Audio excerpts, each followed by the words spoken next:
10,000-ഓളം ആൾക്കാർ ഹിന്ദു സമുദായത്തിൽ നിന്ന് കൊല ചെയ്യപ്പെടുന്നുണ്ട്. ഈ 10,000-കണക്കിന് ഹിന്ദുക്കളായിട്ടുള്ള ആൾക്കാർ, അത് പല ജാതി വ്യവസ്ഥയിലുള്ള ആൾക്കാർ, പല സാമ്പത്തിക അടിസ്ഥാനത്തിൽ നിന്ന് വരുന്ന ആൾക്കാർ, അങ്ങനെയുള്ള ആൾക്കാരെയൊക്കെയാണ് ഇവിടെ കൊല ചെയ്യുന്നത്. ഇത് ഒന്നാമത്തെ വിഷയം. ഇനി രണ്ട്, ഇതിലുണ്ടായിരുന്ന ഏറ്റവും പ്രധാനപ്പെട്ട പ്രശ്നം എന്ന് പറയുന്നത് മതപരിവർത്തനമാണ്. വാളിന്റെ തുമ്പിൽ നിർത്തിക്കൊണ്ട്, വാളിന്റെ മുനയുടെ തുമ്പിൽ നിർത്തിക്കൊണ്ട് ആൾക്കാരോട് മതം മാറാൻ തയ്യാറാണോ എന്ന് ചോദിക്കുന്നു. അങ്ങനെ ചോദിക്കുന്ന സമയത്ത് മതം മാറാൻ തയ്യാറല്ല എന്ന് പറയുന്ന ആൾക്കാരെ ആ സമയത്ത് തന്നെ അവരുടെ കഴുത്ത് വെട്ടുക എന്ന രീതിയിലുള്ള വളരെ പ്രാകൃതമായിട്ടുള്ള ക്രൂരമായിട്ടുള്ള ഒരു ബാർബേറിക് ആക്ടാണ് അന്ന് അവിടെ നടന്നത്.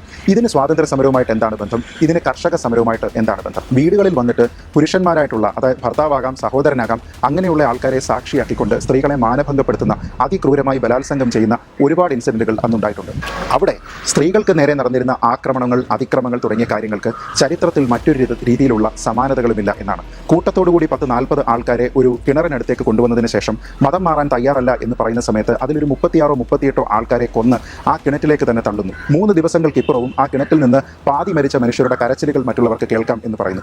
ആര്യ സമാജത്തിൽ നിന്നുള്ള ആൾക്കാർ, അല്ലെങ്കിൽ പണ്ട് കോൺഗ്രസിൽ തന്നെ ഉണ്ടായിരുന്ന പല ആൾക്കാരും അവിടെ പിന്നീട് വന്നിട്ട് 30-40 വരെ തലയോട്ടികൾ അതിൽ നിന്ന് എണ്ണിയെടുത്തിരുന്നു എന്നുള്ള കണക്കുകൾ ചരിത്രമാണ് നമ്മുടെ മുന്നിലേക്ക് വെക്കുന്നത്. ഏകപക്ഷീയമായ രീതിയിലുള്ള മതത്തിന് വേണ്ടിയിട്ടുള്ള, മതവെറിയുടെ പേരിൽ അന്യമതസ്ഥരെ കൂട്ടക്കൊല ചെയ്യുന്ന, അതിൽ നിന്ന് തന്നെ ആരെയെങ്കിലും കൺവേർട്ട് ചെയ്യുന്നതിന് വേണ്ടിയിട്ട് തയ്യാറല്ലാതെ അവരുടേതായിട്ടുള്ള വിശ്വാസ പ്രമാണങ്ങളെ മുറുകെ പിടിക്കുന്ന ആൾക്കാരെയൊക്കെ നീതി നിഷേധം നൽകുന്ന, അവരെ കത്തിക്കിരയാക്കുന്ന രീതിയിലുള്ള ഒരുപാട് നടപടികളാണ് മലബാറിൽ 1921 നടന്നത്.